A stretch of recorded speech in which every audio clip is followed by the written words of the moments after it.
ವತಿಯಿಂದ ಸ್ವಾಗತ ಸುಸ್ವಾಗತ. ನಾವಿವತ್ತು ದಿನಾಂಕ 11 ಫೆಬ್ರವರಿ 2026ನೇ ದಿನದ ಕರ್ನಾಟಕಕ್ಕೆ ಸಂಬಂಧಿಸಿರ್ತಕ್ಕಂಥ ಪ್ರಚಲಿತ ವಿದ್ಯಮಾನಗಳನ್ನ ಚರ್ಚಿಸೋಣ. ಅದಕ್ಕಿಂತ ಮುಂಚೆ ಈ ಹಿಂದೆ ಕರ್ನಾಟಕಕ್ಕೆ ಸಂಬಂಧಿಸಿರ್ತಕ್ಕಂಥ ಕರೆಂಟ್ ಅಫೇರ್ಸ್ ಬಗ್ಗೆ ತಾವು ತಿಳ್ಕೊಳ್ಬೇಕಾದ್ರೆ KS ಕ್ಲಾಸಸ್ ಅಂತಕ್ಕಂಥ ಯೂಟ್ಯೂಬ್ ಚಾನೆಲ್ನ ಸಬ್ಸ್ಕ್ರೈಬ್ ಮಾಡೋದ್ರ ಮುಖಾಂತರ ತಾವು ತರಗತಿಯನ್ನ ವೀಕ್ಷಣೆ ಮಾಡಬಹುದು ತುಂಬ ಉಚಿತವಾಗಿ ಅಂತ ಈ ಮೂಲಕ ತಮ್ಮಲ್ಲಿ ಹೇಳುತ್ತಾ ಇವತ್ತಿನ ತರಗತಿಯನ್ನ ಆರಂಭಿಸೋಣ.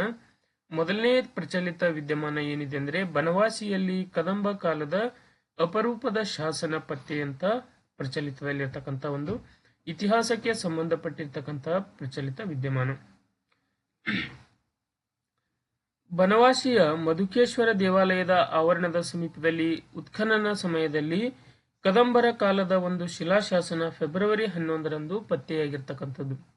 ಪತ್ತೆಯಾದ ಸ್ಥಳದ ಯಾವ ದೇವಾಲಯದ ಹತ್ರ ಪತ್ತೆಯಾಗಿದೆ ಅಂದ್ರೆ ಮಧುಕೇಶ್ವರ ದೇವಾಲಯದ ನೈಋತ್ಯ ದಿಕ್ಕಿನ ಆವರಣದಲ್ಲಿ ಪುರಾತತ್ವ ಇಲಾಖೆ ಕೈಗೊಂಡಿರ್ತಕ್ಕಂತಹ ಯೋಜಿತ ಉತ್ಖನನದ ವೇಳೆ ಈ ಶಿಲಾಶಾಸನ ಲಭ್ಯವಾಗಿರ್ತಕ್ಕಂಥದ್ದು. ಆವರಣದ ಗೋಡೆಯ ಕೆಳಭಾಗದ ಮಣ್ಣನ್ನು ಪರೀಕ್ಷಿಸುವ ಸಮಯದಲ್ಲಿ 4 ಅಡಿ ಆಳದಲ್ಲಿ ಈ ಶಿಲಾಫಲಕ ಪತ್ತೆಯಾಗಿದೆ. ಈ ಶಾಸನದ ಭೌತಿಕ ಲಕ್ಷಣಗಳನ್ನ ನೋಡುವುದಾದ್ರೆ ಇದು ಕಪ್ಪು ಗ್ರಾನೈಟ್ ಶಿಲೆಯಲ್ಲಿ ಕೆತ್ತಲ್ಪಟ್ಟಿರ್ತಕ್ಕಂಥ ಒಂದು ಶಾಸನ. ಹಳೆಗನ್ನಡ ಲಿಪಿ ಹಾಗೂ ಸಂಸ್ಕೃತ ಮಿಶ್ರಿತ ಕನ್ನಡ ಭಾಷೆಯಲ್ಲಿ ಈ ಲಿಪಿಯನ್ನ ಬರೆದಂಥದ್ದು. ಇದು ಕ್ರಿಸ್ತಶಕ 5ನೇ ಶತಮಾನದ ಅಂತ್ಯ ಹಾಗೂ 6ನೇ ಶತಮಾನದ ಆರಂಭದ ಕಾಲದಲ್ಲಿ ಕದಂಬ ದೊರೆ ರವಿವರ್ಮ ಅಥವಾ ಶಾಂತಿವರ್ಮನ ಕಾಲಕ್ಕೆ ಸೇರಿರಬಹುದು ಅಂತ ಅಂದಾಜು ಮಾಡಲಾಗಿರ್ತಕ್ಕಂಥದ್ದು. ಶಾಸನದ ಪ್ರಮುಖ ವಿಷಯಗಳನ್ನ ನೋಡುವುದಾದ್ರೆ ಪ್ರಮುಖವಾಗಿ 3 ಅಂಶಗಳ ಮೇಲೆ ಈ ಶಾಸನ ಬೆಳಕು ಚೆಲ್ಲುತ್ತೆ. ಒಂದನೇದು ಭೂದಾನ, ಇದರ ಮೇಲೆ ಬೆಳಕು ಚೆಲ್ಲುತ್ತೆ. ಮಧುಕೇಶ್ವರ ದೇವಾಲಯದ ನಿತ್ಯ ಪೂಜೆ ಮತ್ತು ನಂದಿ ದೀಪಕ್ಕಾಗಿ ಅಂದಿನ ಅರಸು ಅಥವಾ ಸಾಮಂತರು ಸುತ್ತಮುತ್ತಲಿನ ಹಳ್ಳಿಗಳ ಕೃಷಿ ಭೂಮಿಯನ್ನ ದಾನವಾಗಿ ನೀಡಿದ್ದನ್ನ ಇದು ಉಲ್ಲೇಖ ಮಾಡಿರ್ತಕ್ಕಂಥದ್ದು. ಎರಡನೇ ವಿಷಯ ಆಡಳಿತಾತ್ಮಕ ವಿಭಾಗಗಳು. ಬನವಾಸಿಯನ್ನ ಆ ಕಾಲದಲ್ಲಿ ಆಡಳಿತಾತ್ಮಕವಾಗಿ ಯಾವ ರೀತಿ ವಿಂಗಡಿಸಲಾಗಿತ್ತು ಮತ್ತು ತೆರಿಗೆ ಸಂಗ್ರಹದ ಪದ್ಧತಿಗಳ ಬಗ್ಗೆ ಈ ಶಾಸನ ಸುಳಿವು ನೀಡುತ್ತೆ. ಮತ್ತು ಧಾರ್ಮಿಕ ಮಹತ್ವ ನೋಡುವುದಾದ್ರೆ ಮಧುಕೇಶ್ವರನನ್ನು ಪರಮದೇವ ಎಂದು ಸಂಬೋಧಿಸಲಾಗಿದ್ದು ಕದಂಬರು ಈ ದೇವಾಲಯವನ್ನ ನೀಡುತ್ತಿದ್ದ ರಾಜಾಶ್ರಯವನ್ನು ಇದು ಹೇಳುತ್ತದೆ. ಇನ್ನು ನಮ್ಮ ಪರೀಕ್ಷಾ ದೃಷ್ಟಿ KPSC ಪರೀಕ್ಷಾ ದೃಷ್ಟಿಯಿಂದ ನೋಡುವುದಾದ್ರೆ ಕದಂಬರು ಆಳಿರ್ತಕ್ಕಂಥ ಕನ್ನಡದ ಮೊದಲ ರಾಜಮನೆತನ ಕದಂಬ ರಾಜವಂಶ. ಇವರು ಕರ್ನಾಟಕವನ್ನು ಆಳಿದ ಮೊದಲ ಸ್ವತಂತ್ರ ಕನ್ನಡ ರಾಜವಂಶ ಕದಂಬರದಾಗಿತ್ತೆ. ಶಾಸನಗಳ ಪರಂಪರೆ. ಹಲ್ಮಿಡಿ ಶಾಸನದ ನಂತರ ಕಾಲಘಟ್ಟದ ಭಾಷಾ ಬೆಳವಣಿಗೆಯನ್ನ ಅಧ್ಯಯನ ಮಾಡಲು ಈ ಕದಂಬರ ಶಾಸನಗಳು ತುಂಬಾ ಉಪಯುಕ್ತವಾಗಿರ್ತಕ್ಕಂಥದ್ದು. ಮುಂದೆ ಬನವಾಸಿ. ಪಂಪ ಮಹಾಕವಿ ತನ್ನ ಕೃತಿಗಳಲ್ಲಿ ವರ್ಣಿಸಿದ ಬನವಾಸಿಯ ಐತಿಹಾಸಿಕ ಅಸ್ತಿತ್ವಕ್ಕೆ ಮತ್ತೊಂದು ಪುರಾವೆಯಾಗಿರ್ತಕ್ಕಂಥದ್ದು. ಇನ್ನು ಕರ್ನಾಟಕ ಪ್ರಚಲಿತ ವಿದ್ಯಮಾನಗಳಿಗೆ ಸಂಬಂಧಿಸಿರ್ತಕ್ಕಂಥ ಎರಡನೇ ವಿಷಯ ಯಾವುದಂದ್ರೆ ಬಳ್ಳಾರಿ ಜಿಲ್ಲೆಯ ಸಿರಗುಪ್ಪ ತಾಲೂಕಿನ ತೆಕ್ಕಲಕೋಟೆ ಅಂತಕ್ಕಂಥ ಪ್ರದೇಶದಲ್ಲಿ ಮಡಿಕೆ ಚೂರುಗಳು ಮತ್ತು ಅಸ್ಥಿ ಪಂಜರಗಳು ದೊರೆತಿರ್ತಕ್ಕಂಥದ್ದು. ಇದು ಇತಿಹಾಸಕ್ಕೆ ಸಂಬಂಧಪಟ್ಟಿರ್ತಕ್ಕಂಥ ಒಂದು ಪ್ರಚಲಿತ ವಿದ್ಯಮಾನ. 5,000 ವರ್ಷಗಳ ಹಿಂದೆ 5,000 ವರ್ಷಗಳ ಹಿಂದೆ ಉಳಿರ್ತಕ್ಕಂಥ ಮಾನವನ ಅಸ್ಥಿ ಪಂಜರ ಈಗ ಪತ್ತೆಯಾಗಿರ್ತಕ್ಕಂಥದ್ದು. ಇದನ್ನ ಆರ್ಕಿಯಾಲಜಿಕಲ್ ಡಿಪಾರ್ಟ್ಮೆಂಟ್ ಇದನ್ನ ಪತ್ತೆ ಮಾಡಿದೆ.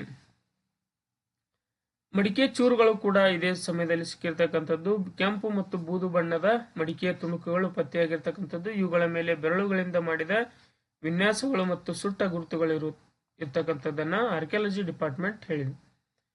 ಇನ್ನು ಕಲ್ಲಿನ ಆಯುಧಗಳು ಕೂಡ ದೊರೆತಿರ್ತಕ್ಕಂಥದ್ದು. ನಯಗೊಳಿಸಿದ ಕಲ್ಲಿನ ಕೊಡಲಿಗಳು ಮತ್ತು ಸುಣ್ಣ ಗಾತ್ರದ ಮೈಕ್ರೋಲಿತ್ಗಳು ಪತ್ತೆಯಾಗಿರ್ತಕ್ಕಂಥದ್ದು. ಇವುಗಳನ್ನ ಬೇಟೆ ಮತ್ತು ಚರ್ಮ ಸುಲಿಯಲು ಬಳಸಲಾಗುತ್ತಾ ಇತ್ತು ಅಂತ ಅಂದಾಜ ಮಾಡಲಾಗಿದೆ. ಸುಟ್ಟ ಸ್ಥಿತಿಯಲ್ಲಿರುವ ಹುರುಳಿ ಮತ್ತು ರಾಗಿಯ ಕುರುಹುಗಳು ಪತ್ತೆಯಾಗಿದ್ದು ಸುಮಾರು 5,000 ವರ್ಷಗಳ ಹಿಂದೆ ಇಲ್ಲಿನ ಜನ ಕೃಷಿಯಲ್ಲಿ ತೊಡಗಿದ್ದರು ಎಂಬುದನ್ನ ತಿಳ್ಕೊಳ್ಬಹುದು. ಐತಿಹಾಸಿಕ ಹಿನ್ನೆಲೆಯನ್ನ ನೋಡುವುದಾದ್ರೆ 5,000 ವರ್ಷಗಳ ಅಸ್ಥಿ ಪಂಜರ ಉತ್ಖನನಕ್ಕೆ ಸಿಕ್ಕಿದ್ದು. ಇದು ಈ ಹಿಂದೆ ಪತ್ತೆಯಾದ ಅಸ್ಥಿ ಪಂಜರದಿಂದ ಸಂಶೋಧನೆಯ ವಿಶೇಷತೆ ಎಂದರೆ ಅದನ್ನ ಮುದ್ದಣ್ಣ ಎಂಬ ಗುಡ್ಡದ ಮೇಲೆ ಪತ್ತೆ ಹಚ್ಚಲಾಗಿತ್ತು. ಅಸ್ಥಿ ಪಂಜರದ ಪಕ್ಕದಲ್ಲಿ ತಾಮ್ರದ ಬಳೆಗಳು ಮತ್ತು ಮಣ್ಣಿನ ಪಾತ್ರೆಗಳನ್ನ ಇರಿಸಲಾಗಿತ್ತು. ಇದು ಆ ಕಾಲದ ಶವ ಸಂಸ್ಕಾರದ ವಿಧಿವಿಧಾನಗಳನ್ನ ತೋರಿಸುತ್ತೆ. ನವಶಿಲಾಯುಗ ಮತ್ತು ತಾಮ್ರಶಿಲಾಯುಗ ನಡುವಿನ ಸಂಕ್ರಾಂತಿ ಕಾಲದ ಮಾನವನದ್ದೆಂದು ಗುರುತಿಸಲಾಗಿದೆ. ಇನ್ನು ತೆಕ್ಕಲಕೋಟೆಯ ವಿಶೇಷತೆಯನ್ನ ನೋಡುವುದಾದರೆ, ಇದು ದಕ್ಷಿಣ ಭಾರತದ ಅತಿ ದೊಡ್ಡ ನವಶಿಲಾಯುಗದ ವಸಾಹತುಗಳಲ್ಲಿ ತೆಕ್ಕಲಕೋಟೆಯು ಒಂದಾಗಿರ್ತಕ್ಕಂಥದ್ದು. ಸುಮಾರು ಕ್ರಿಸ್ತಪೂರ್ವ 3000ರಿಂದ 1500ರವರೆಗೆ 5000 ವರ್ಷಗಳ ಕಾಲಮಾನದಲ್ಲಿ ಇದು ಅಸ್ತಿತ್ವದಲ್ಲಿತ್ತು. ಸ್ಥಳ ಶಿರಗುಪ್ಪ ತಾಲೂಕು, ಬಳ್ಳಾರಿ ಜಿಲ್ಲೆಯ ತೆಕ್ಕನಕೋಟೆ. ಇದರ ಮಹತ್ವ: ದಕ್ಷಿಣ ಭಾರತದ ನವಶಿಲಾಯುಗದ ಜನರ ಸಾಮೂಹಿಕ ಮತ್ತು ಆರ್ಥಿಕ ಸ್ಥಿತಿಯನ್ನು ತಿಳಿಯಲು ಜೀವಂತ ವಸ್ತು ಸಂಗ್ರಹಾಲಯ ಅಂತ ಇದನ್ನ ಕರೆಯಲಾಗುತ್ತೆ. ಇನ್ನು ಮತ್ತೊಂದು ಪ್ರಮುಖ ಪ್ರಚಲಿತ ವಿದ್ಯಮಾನ ಕರ್ನಾಟಕಕ್ಕೆ ಸಂಬಂಧಿಸಿದ್ದು ಅಂದ್ರೆ ಸೀವಾಲ್ ತಂತ್ರಜ್ಞಾನ ಅಂತಕ್ಕಂಥದ್ದನ್ನ ನಮ್ಮ ಕರ್ನಾಟಕದಲ್ಲಿ ಇಂಪ್ಲಿಮೆಂಟ್ ಮಾಡ್ತಾ ಇದ್ದಾರೆ. ಸೀವಾಲ್ ಅಂದ್ರೆ ಏನು ಅನ್ನೋದನ್ನ ನೋಡೋಕ್ಕಿಂತ ಮುಂಚೆ ಇದನ್ನ ಕನ್ನಡದಲ್ಲಿ ಕಡಲ್ ಗೋಡೆ ಅಂತ ಕರೀತಾರೆ. ಕಡಲ್ ಕೊರೆತವನ್ನ ತಡೆಗಟ್ಟಲು ಮತ್ತು ಕರಾವಳಿ ಜನವಸತಿ ಪ್ರದೇಶಗಳನ್ನು ರಕ್ಷಣೆ ಮಾಡುವ ಉದ್ದೇಶದಿಂದ ಇದನ್ನ ಸೀವಾಲ್ ಇಂಜಿನಿಯರಿಂಗ್ ತಂತ್ರಜ್ಞಾನ ಅಂತ ಇದನ್ನ ಕರೆಯಲಾಗುತ್ತೆ. ಸೀವಾಲ್ ಅಂದ್ರೆ ಸಮುದ್ರದ ಅಲೆಗಳ ಅಬ್ಬರವು ನೇರವಾಗಿ ಭೂಮಿಯ ಮೇಲೆ ಅಪ್ಪಳಿಸುವುದನ್ನು ತಡೆಯುವುದು ಮತ್ತು ಕರಾವಳಿಗೆ ಸಮಾನಾಂತರವಾಗಿ ನಿರ್ಮಿಸಲಾದ ಅಥವಾ ಗಟ್ಟಿಯಾದ ಗೋಡೆಯನ್ನ ಸೀವಾಲ್ ಅಂತ ಕರೆಯಲಾಗುತ್ತೆ. ಸಮುದ್ರ ಮತ್ತು ಭೂಮಿಯ ನಡುವೆ ಒಂದು ರಕ್ಷಣಾ ಕವಚವಾಗಿ ಇದು ಕಾರ್ಯನಿರ್ವಹಿಸುತ್ತೆ. ಇದು ಹೇಗೆ ಕೆಲಸ ಮಾಡುತ್ತೆ ಅಂದ್ರೆ, ಅಲೆಗಳ ಶಕ್ತಿ ಕುಂದಿಸುವ ಜೋರಾಗಿ ಬರ್ತಕ್ಕಂಥ ಅಲೆಗಳಿಗೆ ತಡೆಯಾಗಿ ನಿಲ್ಲುವುದರ ಮುಖಾಂತರ ಅವುಗಳ ರಭಸವನ್ನ ತಡೆಗಟ್ಟತಕ್ಕಂಥ ಕೆಲಸವನ್ನ ಮಾಡುತ್ತೆ. ಭೂ ಸವಕಳಿಯನ್ನ ತಿಳಿಯುತ್ತೆ ಮತ್ತು ಪ್ರವಾಹ ನಿಯಂತ್ರಣವನ್ನು ಕೂಡ ಈ ಸೀವಾಲ್ ಮಾಡುತ್ತೆ. ಸೀವಾಲ್ಗಳಲ್ಲಿ ಪ್ರಮುಖವಾಗಿನ ಒಂದನೇ ವಿಧ ಯಾವುದಂದ್ರೆ ಲಂಬ ಗೋಡೆಗಳು, ಅಂದ್ರೆ ನೇರವಾಗಿರ್ತಕ್ಕಂಥ ಗೋಡೆಗಳು. ಇವು ಅಲೆಗಳನ್ನ ಶಕ್ತಿಯನ್ನ ಪೂರ್ಣವಾಗಿ ವಾಪಸ್ ಕಳಿಸ್ತವೆ ಮತ್ತು ಅವುಗಳ ಶಕ್ತಿಯನ್ನ ತಡಿತಕ್ಕಂಥದ್ದು. ಗೋಡೆಯ ಕೆಳಭಾಗದಲ್ಲಿ ಮಣ್ಣು ಕೊರೆತಕ್ಕೆ ದಾರಿ ಮಾಡಿಕೊಡಬಹುದು. ಎರಡನೇ ಭಾಗ ಬಾಗಿದ ಗೋಡೆಗಳು. ಇವು ಅಲೆಗಳ ದಿಕ್ಕನ್ನು ಮೇಲಕ್ಕೆ ತಿರುಗಿಸಿ ಅವುಗಳ ಶಕ್ತಿಯನ್ನ ಕಡಿಮೆ ಮಾಡಲು ಇವುಗಳನ್ನ ರಚನೆ ಮಾಡಲಾಗುತ್ತೆ. ಮೂರನೇದು ರಿಪ್ ಯಾರ್ಪ್ ಅಂತ ಕರಿತೀವಿ. ದೊಡ್ಡ ಕಲ್ಲುಗಳು, ಬಂಡೆಗಳು ಅಥವಾ ಕಾಂಕ್ರೀಟ್ ತುಂಡುಗಳನ್ನು ಒಂದರ ಮೇಲೊಂದು ಜೋಡಿಸಿ ಮಾಡಲಾದ ದಿಬ್ಬ. ಇದು ಅಲೆಗಳ ಶಕ್ತಿಯನ್ನು ಹೀರಿಕೊಳ್ಳುವಲ್ಲಿ ಅತ್ಯಂತ ಮಹತ್ವವಾಗಿರ್ತಕ್ಕಂಥ ಪಾತ್ರ ವಹಿಸುತ್ತೆ. ಇನ್ನು ಕರ್ನಾಟಕದ ವಿಶೇಷತೆ ಏನಂದ್ರೆ, ಇದು 320 ಕಿಲೋಮೀಟರ್ ಕರಾವಳಿ ತೀರವನ್ನ ನಮ್ಮ ಕರ್ನಾಟಕ ಹೊಂದಿದೆ. ಮಂಗಳೂರು, ಉಡುಪಿ, ಉತ್ತರ ಕನ್ನಡ ಜಿಲ್ಲೆಗಳಲ್ಲಿ ಸೀವಾಲ್ ನಿರ್ಮಾಣಕ್ಕೆ ಹೆಚ್ಚಿನ ಒತ್ತನ್ನ ನೀಡಲಾಗಿರ್ತಕ್ಕಂಥದ್ದು. 2026ರ ಬಜೆಟ್ನಲ್ಲಿ ಸರ್ಕಾರ 200 ಕೋಟಿ ರೂಪಾಯಿಗಳನ್ನ ಕಡಲ್ ಕೊರೆತ ತಡೆಗೆ ಮೀಸಲಿಟ್ಟಿರ್ತಕ್ಕಂಥದ್ದು.